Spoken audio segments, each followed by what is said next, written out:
So the whole premise of this talk is that I've noticed a trend in recent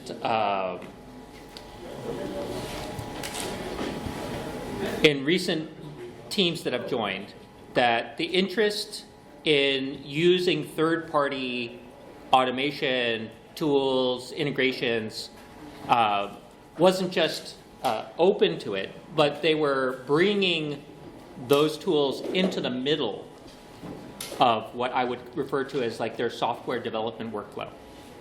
And one of the problems with that is that it kind of creates a dependency between you and the other side. And so I'll kind of talk through that more detail, but the gist of what I'm proposing here is that try to develop as one option, develop locally first, and I'll show what that looks like. So I'm going to define what do I mean by local first development, talk through the problem that we're trying to solve with this strategy, and I'm going to spend most of the presentation in code showing what do I exactly mean, what's one example of it, not that my example is necessarily the best example or even the only example, but that it's one way that you could see that it could manifest.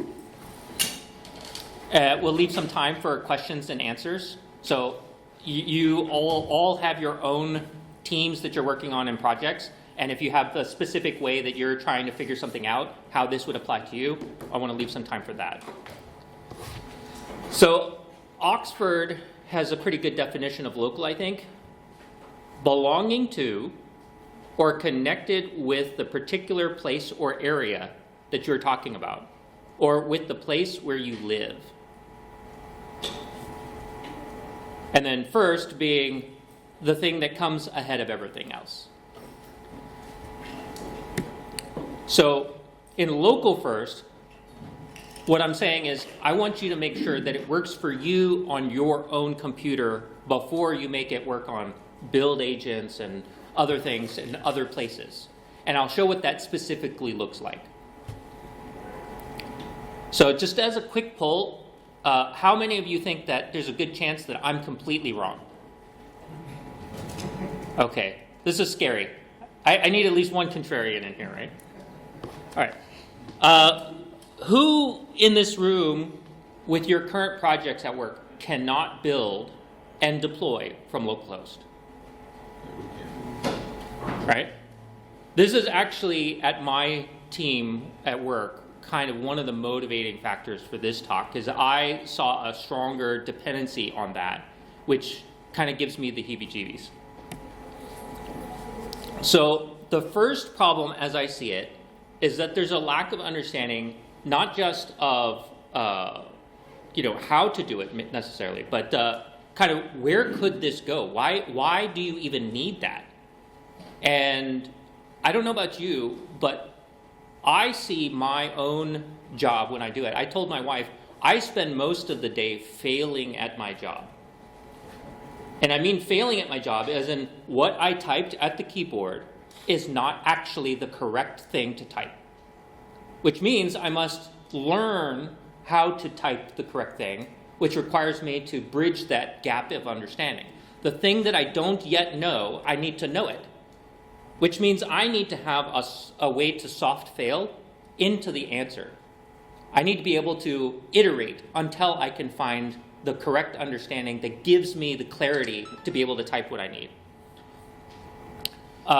And part of that is also the continuity. So what happens when we have an outage? I think GitHub recently had an outage, didn't they? And there was a bunch of people who couldn't change their software. Pretty much every day. Yeah. So then you have on top of that, a lot of people have a direct connection to NPM and all these other package management systems. And while that's not necessarily bad, but as you get an outage, hopefully it doesn't just give you an annoyance, but it gives you an awareness that your continuity is dependent upon these third-party services. And in fact, when you go to a cloud provider, a lot of times they won't guarantee 100% SLA. They'll say that we're 99 or 99.9 or whatever the number is. But as you stack up every one of those technologies that you're dependent on, your continuity will go down just as a matter of course because of the intersection of all of those failures. Because when one of them's failed, it might mess up the whole stack. What gets messed up may be production, but it might be your ability to correct something in production. It might be any number of things. It might not be a total failure, if you will. So this is Herbert Stein. I thought this was a fun quote. If it can't go on forever, it will stop. All right, so the example code. What does this look like? So this is, to give you some orientation, this is an editor called Windsurf. If it looks like Visual Studio Code, that's because it's a clone of Visual Studio Code. Is this, let's see here. I tell people to zoom until it hurts. Is this zoomed enough? The lights down. Yeah, it's the lights.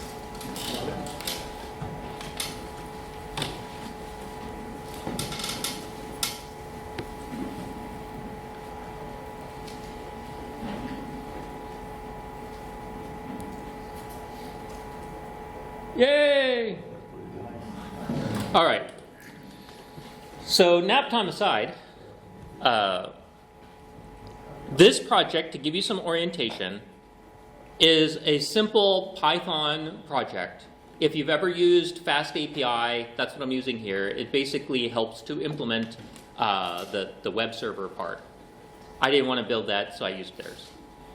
Then, besides that, I'm using HTMX. If you've never used HTMX, it's basically the idea that you could have data endpoints on your backend, your API server, or you could just give the HTML that's going to show in the client when you get done taking the data and combining it with the presentation. And so HTMX is kind of that idea. So you have a very lightweight JavaScript hook that goes on the front end, and this helps you to do the rendering. It has some metaphors here. I'm very lightly using it. I'm just using it to express kind of like what this could look like in a simple way. All right, the Python project, just to make sure that we're all oriented here, we have here the GitHub workflows, and we'll go into this in a moment. This, if you've ever used GitHub, this is how you typically will implement a GitHub action. You'll put them in here. There are little configuration files, and I'll show you the test one shortly. Some of these are, like this one's cache folders. I usually turn on things so that the cache folders will show, just because I don't like to have hidden stuff. This is the virtual environment. If you've ever worked with Python or Ruby or a lot of these other things, if you don't use virtual environments, you will eventually go insane. So all you need is more than one project where they have different dependencies of what has to happen. This folder here for Visual Studio Code is just the configurations here, and specific to this exact project, it's just when I go to launch and I say like run, which options are in the run, like run what? Here's the slides that we just saw most of a moment ago, that's in here, and the source folder which has the project in it. In the root folder, I've got the environment file, an example environment file, and this, if you're not familiar with Windsurf, it allows you to define rules that help you to ask a question, but with a framing that gets asked on every question. So that way you don't have to keep restating the context by which the question makes sense. Then here we have the build file, and I'm going to be talking about this one in depth. And simple logging configuration, it just defines, if you've ever worked with Python's logging framework, this helps to define kind of the formatting for it. Here we have the Python, there's PyProject, so if you've worked with UV or some of the other tools, PyProject will allow you to define like your dependencies. It's an alternative to like your pip requirements kind of files and such. Okay, any questions about that so far? Is it pretty clear? All right, so what I've done here is I'm advocating that Whether you call it build, whether you call it run, whether you call it do, whether you call it Scott, you could call it anything you want. But whatever you're content to type on a regular basis, that you would have a script that helps you to think that this is your tool. I mean, you build software for a living. Why not build the software that you have to touch every day? Why work your system around somebody else's idea? You're building custom software already. Build the thing that you have to touch to make that work. And so one example of what that could look like is this. It doesn't have to be this. It could be anything you please. There was one guy I worked with, he did R scripts. And I probably should have encouraged him down the path of doing an R script version of one, but he did one that was just batch files.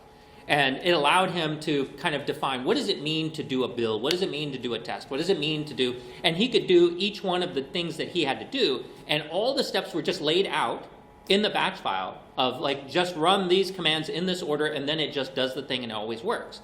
That way, he's not taking all of those commands and typing them in long form. He's not having to remember the commands. He's not having to copy paste, hit many combinations of up arrow and then editing. He just runs the command, and he keeps it short, and it just always works. And so that's the gist of the idea here, is like, you just keep it simple. You just make sure it just always works. Whatever it is that you need to have done, and you need to do it on a regular basis, you can answer that question and then move on. And then when you find out that your answer is wrong, you fix it. So if it won't be evident by this talk, I'm a very opinionated person about how things should happen. So here, I have an example Python program that at the very top here, if you're not familiar with this, this is called the shebang. So if you make this script executable, then you don't have to type Python space whatever and to run this. You can just run this and it will just run. This syntax is how you activate, like, what is the runtime that will run this script. It's a convenience thing, but it allows me to not have to type Python space and then the name of the script. I just type in the name of the script. This is a convenience for me, and this little bit here to get that, for me, is worth it, because I'm going to maybe be iterating thousands upon thousands of times. So every time I can save keystrokes, save effort, save cognitive load, I want to do that. And then here, I just said that the source folder, if it's not already in your Python path, just add it to your Python path. And if you're not familiar with Python, it's what controls your ability to do these imports and such. All right. Last thing here is, I'm one of these guys, I want the system to fail quickly, and I want the system to tell you what's exactly wrong so that you can fix it right away. And if you've ever tried to work with something where some fundamental thing was not the way it was supposed to be, and it's what's causing all your headaches, that is not a fun place to be. So since I knew I was starting this project with Python 3.13, I didn't want to have to answer the question, does it work with 3.9 and 3? I just said, I'm using 3.13, then just like, you have to have 3.13 because that's what I'm using. And so that way, if it's using the wrong one, I want it to error and error early, which is one of the reasons why, up to this point, there is nothing that requires the newer stuff. It doesn't require any package to be installed. This way, this error will show before any other error. So if I have a missing package, so like, I don't know, let's say I imported some other one, this will hit first if, like, the core reason why I'm missing the package is that, like, I'm using the system's Python. I'm not using the one that was meant for the project. All right, so now that my tool has some context that's been established and set up, I have other opinions about how things should happen. I don't like to have lots of print statements. I prefer logging. So I put that here. And as you work through each one of the different things, I have this idea that we could have exit codes, for example. If you've ever worked with exit codes is a 0 is what most programs expect as it worked. There's nothing interesting here. If you have non-zero, it's how you communicate something that is usually akin to a failure, but it doesn't have to be a failure. It could be that just the happy path or the main path of how you ran the program is not what happened. Something else happened. And I just define these here because I don't like to have to remember them. So then down here, all of this, I guess you could call it code goo, if you will, is so that I can define a simple way that if one task depends on another task. So for example, in order to run it, I need to then previously have done a previous step. So if how you think about things is like a chain of actions must all happen, then you can do that with something like this. Now, I'm going to confess to you, I didn't write this. I asked the AI to write this, and I just kept asking it to change it until it wrote the correct thing. And I kept giving it the guidance. And then when it would mess up and it get totally confused, I'd start over and do it again. And so all of this could be done 6, 7, 100 different ways. This is not, in my opinion, that important. However, it makes sense to you. So if you prefer to just unroll all of your assertions, you could do that too. You could just, in each one of the tasks, you could just make a call to the other task and say, I need the other task to have run first. So you could just do it implicitly. This is convenience for me. Okay. I mentioned that I prefer custom errors when things happen. I don't like to have, to me an error is a specific person receives a message to do a specific thing. So that's why I like custom errors, because the error should tell you exactly what to do, what's going on.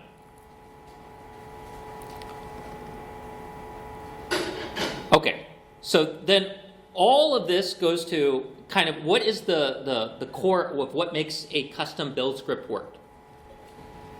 Here, I have a few helper functions, but let me skip down that to one of the tasks. So here's a clean.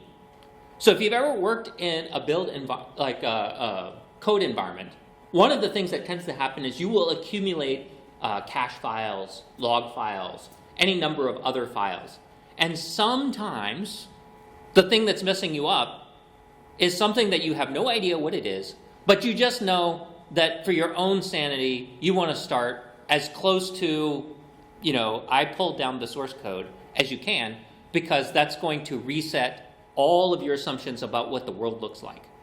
Have you ever gone to an appliance that wasn't working, and you're down to like unplugging it and plugging it into the wall? Like you're trying to figure out like what are the assumptions about the world that I am lacking?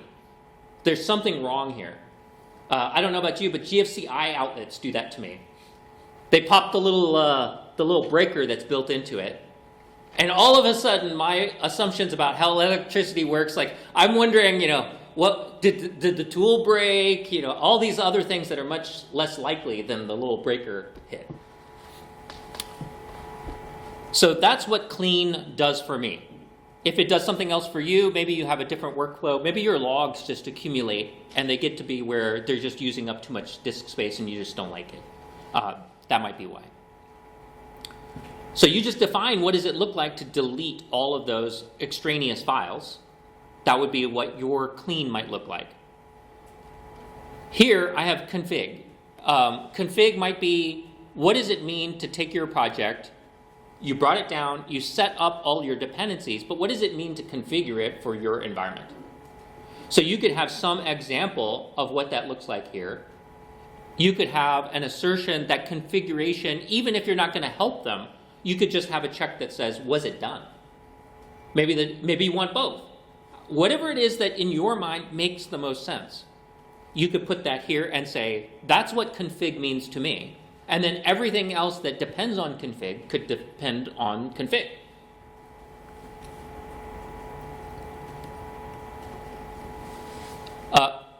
I have worked in groups where testing was by observation optional. For me, software that is untested is worth less than nothing. It's now a liability because I have to test it. It increases my work. It doesn't decrease it. So for me, testing is like one of the primary commands that I'm going to interface with. So one example of how I might do that here is with PyTest. Or this one's deploy, sorry. The test was down here. Yeah, so one of the ways that I use testing is I use PyTest, but there's other ways. You could use doctest. Doctest, if you've never used it, you define examples within your doc strings in Python. It's pretty clever. Another thing that you might do is you might have integration tests. Tests that need to test maybe the interaction between a few services. And so you might have one kind of a test for one thing, one kind of a test for another thing, and maybe one that just tests everything. Whatever makes sense for you, that's what you put here. Here I have one example of what does it mean to set up the environment. I have a project at work, and in order to run the project, it's like 8 different commands that all have to run. For me, that's like, that hurts my brain. Like I can't think about all of those. I want one command. When that command runs, the thing is ready to go. That's how I think. Because to me, that's one step logically, and all of the imperative steps below it should be taken care of with code. That's what automation is for. This is the one I will use a lot for all of my manual testing. And whoever thinks manual testing isn't how you test, like, you're deceiving yourself. You have to manual test. If you don't manually test your stuff, there is no way to automatically test everything without the manual testing. So if you're going to run the project a lot, you need some opinionated way. This is what it means to sanely run your software. All this one actually ends up doing is it just goes to the main program and just starts it. That's it. That's the main thing this is doing. For the deployment, this is one that we could get to, but deployment, a lot of people think of, oh, deployments have to happen from my build agent. Why?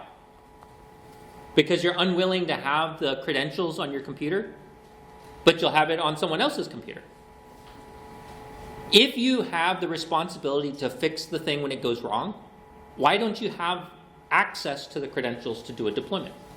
Now, I'm not saying that you want to have everybody doing hot deploy from their computer, but you might want to have the capability.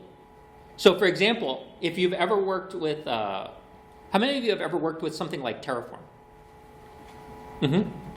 Have you ever had the fun situation where the reality and what Terraform remembers are actually out of sync? Drift. The drift, right? That gets really fun to reconcile.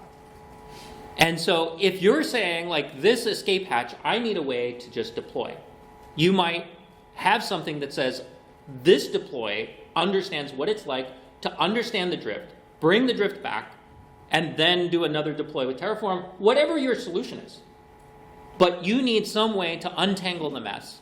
And untangling it by doing little micro commits into your Git repository to kick off the build agent that doesn't run on your computer, and that you have to go dig through logs through some web page. I don't know about you, but that sounds like a special kind of hell. Especially in teams and projects where a full build of the project ends up taking about like 15 minutes plus. So what if your builds take half an hour? Every time you have a theory of what could be wrong, you have to spend half an hour waiting to see if you're correct. If you could do this from your own machine, you untangle it the once, and you say, okay, well, this is not what I like to do on a regular basis. I want the build agent to normally do it. But now that you've untangled it, you give the job back. So this would be not unlike if you had someone who was working with you, who was maybe early career, an intern, something like that. They come to you, something's all tangled up. You go fix it. Well, you're not taking on the job forever. You fix it, and then you give it back. You didn't acquiesce control to the intern. You gave them the responsibility of continuing the work that you figured out. And that's kind of what I'm advocating here, is that you create a process by which that you could figure it out, you make it work, and then you delegate control for the continuous operations, but you still maintain the ability to do it yourself. So what does this project look like when it's running? So this is a really simple one. This one, I just have one API endpoint and it returns some status about the system. And I'll show you what that looks like. It's pretty basic. So here's the entry point. If you've ever used like a fast API, it's pretty basic. Like this is all basic stuff. So here's the API endpoint. The API endpoint says that if you get API status, I made this tag just to keep from calling the this thing here. But what it basically does is if you make a call using HTMX, it does a render through this HTML page. So if you've used Jinja templates, it basically just does replacements within the template, and that's all I'm doing here. So replace within the templates for the HTML. In fact, let's demystify that a little bit. So real basic here, just variable replacement. All right. So this HTML gets rendered onto here and returned to the browser. When it does, it renders in this cell. That happens by way of this thing here. So there's this guy. If you've used Jinja templates, you can define named blocks.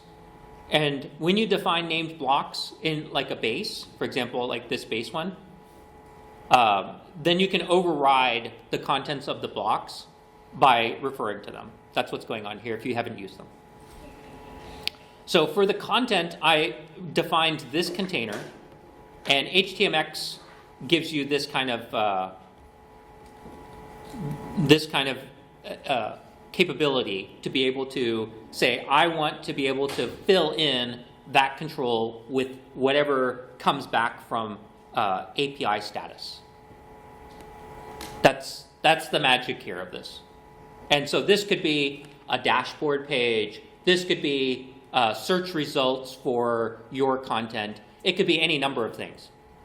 So I use this in lieu of having some front-end framework. So if you're more happy using React or whatever it is, that's fine.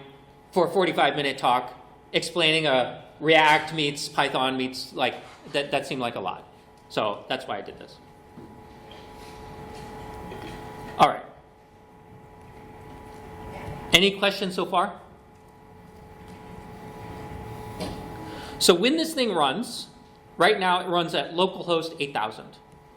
Now, that is defined in my particular world here. When this runs, you provide the server host, server port, server protocol. Now, if you could imagine if this was running on a different machine, you might want different values for different reasons. You might want the same values. It could be the same. It doesn't have to be different. You could use a load balancer to bridge over the difference. And so you could make it where localhost and your services that run in AWS are all but identical in this regard, and then you could even just eliminate it as an option. Everybody has to run it on, localhost, port 8000, HTTP, and the load balancer is what implements maybe your secure certificates and all of that stuff. You could have that opinion. That would be fine. So how this ends up happening on this example is that I take these environment variables and I read them in. Now, you might have your own set of environment variables that happen from your own servers. So you'll need to figure out what is the sane way that those get brought in. And it can happen any number of ways. You could use something from a third-party vendor. Like AWS has the, param store, I think they call it. So there's a bunch of ways. You could store it in S3 buckets, and you could just say, like, whatever's in this bucket, pull down the environment file, go ahead and run. There's a lot of ways that you could do it. So one example of, what did I say here? Running builds. So what does it look like then when I go to run a build if I have this opinion? Well, if you've ever seen these GitHub actions, you'll end up seeing a really complicated set of actions usually to do what it should look like. And what I would prefer to have is something that closer resembles what I would tell an intern to do to pull the source code down and make it run on their computer. Then we codify those steps, and that's what the build agent does.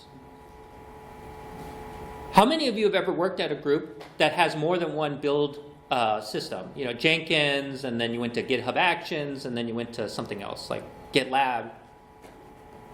Yeah. How long were you on two systems?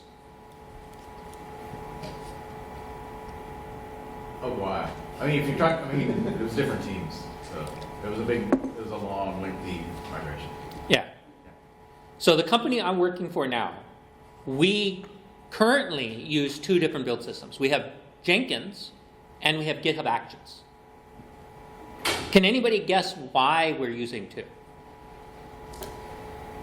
Are you trying to migrate and you're stuck in the middle? Is that? Nobody's prioritized because it's not simple. Yeah. And what I'm advocating is, what if you thought of it as this stuff is simple? All I've done is given you the job of just running it. I don't define my steps in your system. I define my steps for me. Those steps are very basic, and this simple sequence always gives me the right answer. And if you think in that way, then once you install the dependencies, you restore your environment settings, however you might choose to do that. You run the configuration if you have a config step, and then you run whatever the step is that you need. So you just run them in a set. And it wouldn't be unreasonable to even just like collapse this down to one step. Just do the thing, right? And just run the whole sequence. That's not crazy either. If our Jenkins job looked like this, I guarantee you it would have already been migrated. Because why leave it there? The cognitive overhead of having two systems would be greater. So you would have just done this. Now, a lot of people might think, but what does it mean to deploy? I want to send my stuff to AWS. How many of you have used the AWS CLI? How about the Boto 3 library? It does that. You can take all of the stuff that you can do through any of those build agent actions, and you can use the credentials on your credential store in your user profile. So if you're not familiar with that, in your user home folder, there's a .aws folder, and then within there's a file that has your you can think of it as like your access key. You know, it's sort of like a password, but it's designed to be able to be rotated without having to change your password.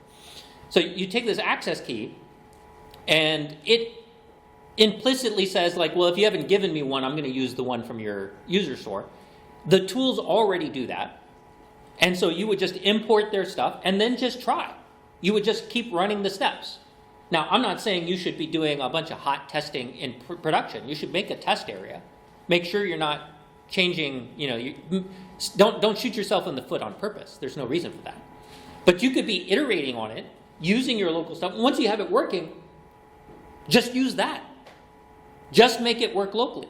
I can test dozens or hundreds of times for every time I have to wait for a build to turn around. And remember, I said one of my biggest problems is a lack of understanding. I don't know what to type yet. So every one of those attempts gives me a little test that I can be using to prove that I'm getting closer to the answer. Once I have those steps, just define them as a very simple step. And one of them could be build Python script, deploy. Or maybe I want to have an opinionated one where maybe deploy, and then there's like development and test, or maybe I want to, have you ever seen, what is it, I think Heroku and several of these other ones, where you can do your branch builds. You can do branch deployments. Those are pretty fun, right? You're ready to show someone all of your hard work, and you can open up a web page, and like a version of the development environment, the shared environment, is stood up for you, and it has your PR number in it as the like what host name to go to, and it's all set up like you can try it. Well, if you have that in mind, you could set that up in there. I think our friend over here, you've done that, right? Yeah. Yeah, we do that for all of our PR builds, but we do it with Docker builds. Yeah. Yeah. So it doesn't matter how you do it. You have a strategy. It works. You can write the command. So then you set that up as like that's your process. Right. And when's your talk? 2 o'clock. So you'll want to attend his talk. All right. So where I'm going with this is you would like to set up in this world where this makes sense to you. You want to set it up where you are in control of all the steps. Every step can work from your computer. If you make a call out to a third-party vendor, it's because it serves that role within your thought process. Not because you need them, but because they are a convenient tool to meet that end. They are a light bulb for you. They are not electricity. They're just the light bulb. And if they don't serve you well, you go to someone else and you find a different light bulb and you plug them in. By doing it that way, you can change your iteration speed. You can change how many of these trash commits. I'm going to show you real quick. So this is GitHub Actions, and this was me running those the builds that I was just showing you. Now, in order to iterate on this to figure out like what was I doing wrong, and the first thing I was doing wrong is I was referencing the wrong branch name. Now, that's not terribly hard to figure out unless you're a little bit dense like me. But if you look at the different commits, let's see here.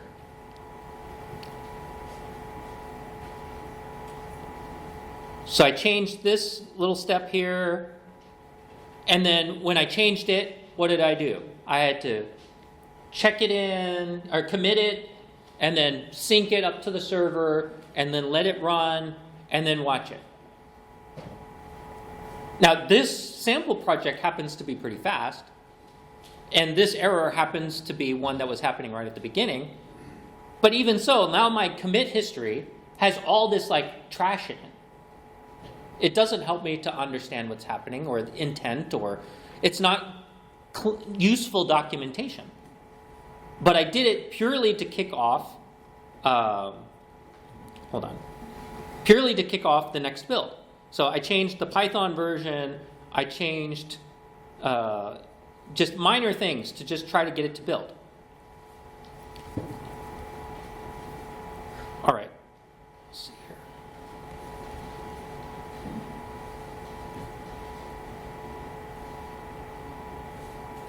So are there any questions so far about what I'm doing or how you'd like to see it applied to you?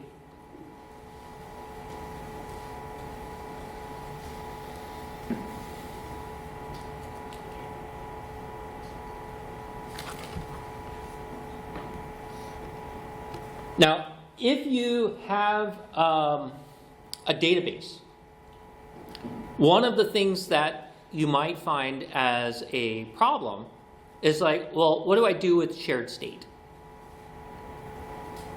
Shared state is going to be something that you have to deal with no matter whether it's running from your computer or running from a remote computer. But one of the nice things as you start to think through what could this process look like, a lot of people might not be inclined to hook up their local computer to shared state that normally is hooked up to a different application server. But if you start thinking through this realm, let's say you have a shared development web server. All your developers, every time they build something and it successfully builds, it deploys there. Well, if there was some error that was happening, and it happens with that copy of the database, you could export the database, import it locally, and then try to play with it. Or what if you just changed the environment file and said, I'm going to connect to the database in the development server and just run it locally? You could do that kind of stuff. Those things would be possible. As you start to think through this chain of thought, everything can happen from your computer. You're not restricted. Now, you can impose rules on yourself. Politically, you could be restricted, but that's a choice. You are not technically restricted. All right. So that was the material that I had available for you today. I hope that was useful for you. Somewhere I thought I had a slide with my contact.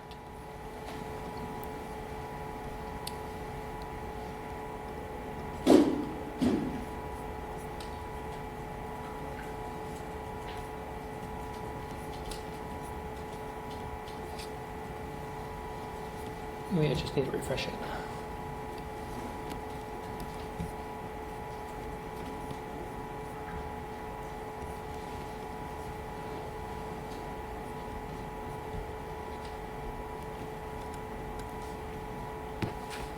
So if you have something that's happening at your workplace, you need some jerk to tell you what he thinks he would do, give me a ring. I'd be glad to tell you the best advice I have.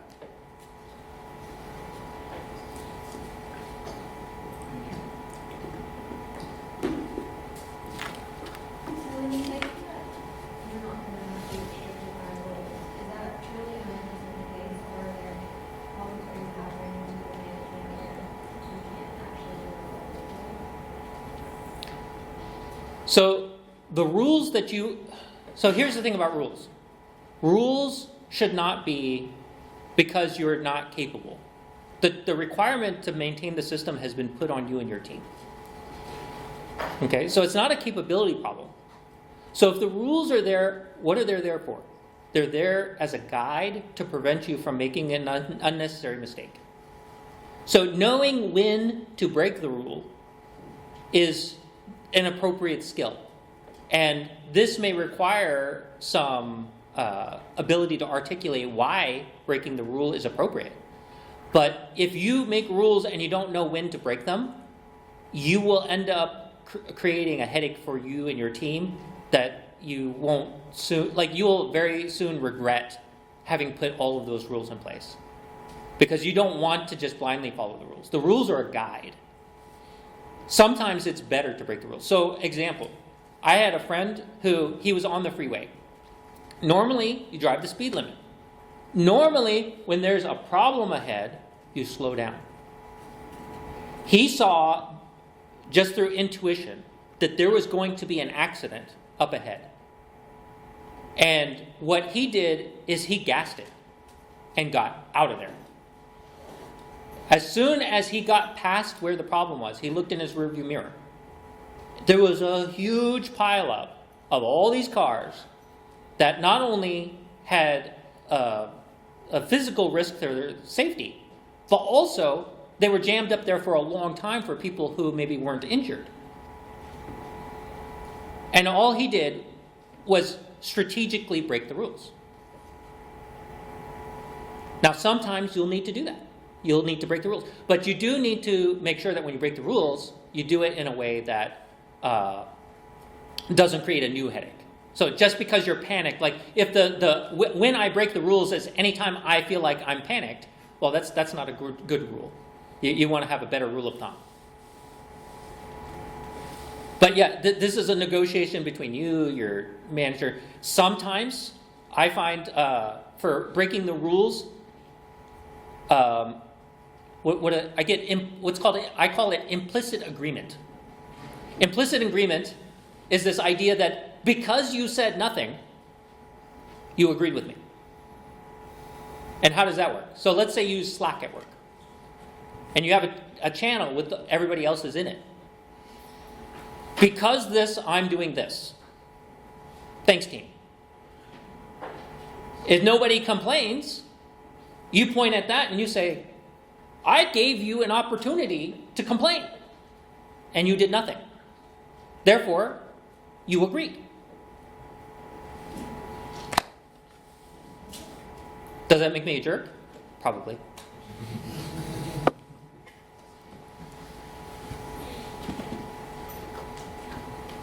I'm curious what your thoughts are on, because I love the presentation. We've been trying to do a better I think we're there. Like, for the most part, we use a task runner to execute everything locally, and then our CI just calls to the task runner. But there are a few, like, I feel like ideally you want your CI/CD manifests, whether it's for GitLab or GitHub or whatever, Jenkins, to just be small shims to call to those tasks. But there is goodness in the platform. These CI/CD frameworks do provide like some features that you wouldn't get locally. And I hate tying myself to those things because then I can't call them locally. So I'm just curious what your thoughts are on the trade-offs there of like some of the things you can get from remote CI/CD servers that you can't get locally. Like in your experience, how much do you try to constrain yourself from not using those things, or do you just use them to their full extent? So in the past, I used them, which actually ended up with me in the realm of regret. So an example where it's very convenient, secret management. You go right on the runner and you say, I'm going to say, here's my secrets, I'm going to define them, and I'm going to do them. Well, if you use that, it's very convenient. Now, what I do with those is I come up with some mechanism by which I bridge. So I say, everything normalizes to an environment variable, let's say. But my environment variable file locally, maybe even locally because of new AI tools and editors, maybe I'm a little bit skeptical of whether they're actually not reading my environment file. And I'd rather not have my keys end up on some log file somewhere.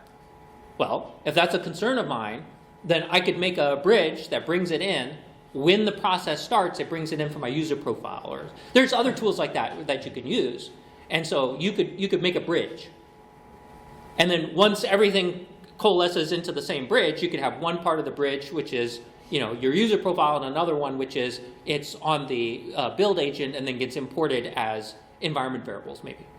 There would be a number of ways that you could solve that problem. And you would have a few iterations that only happen on the build agent. I'm not saying that you should do it to where like there is zero difference, but you should do it where like all the core steps can happen on your computer. You want to have a fail-safe. You want to have a backup. Yeah.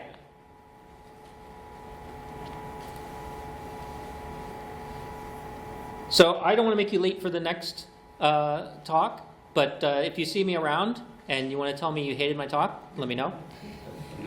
Thank you.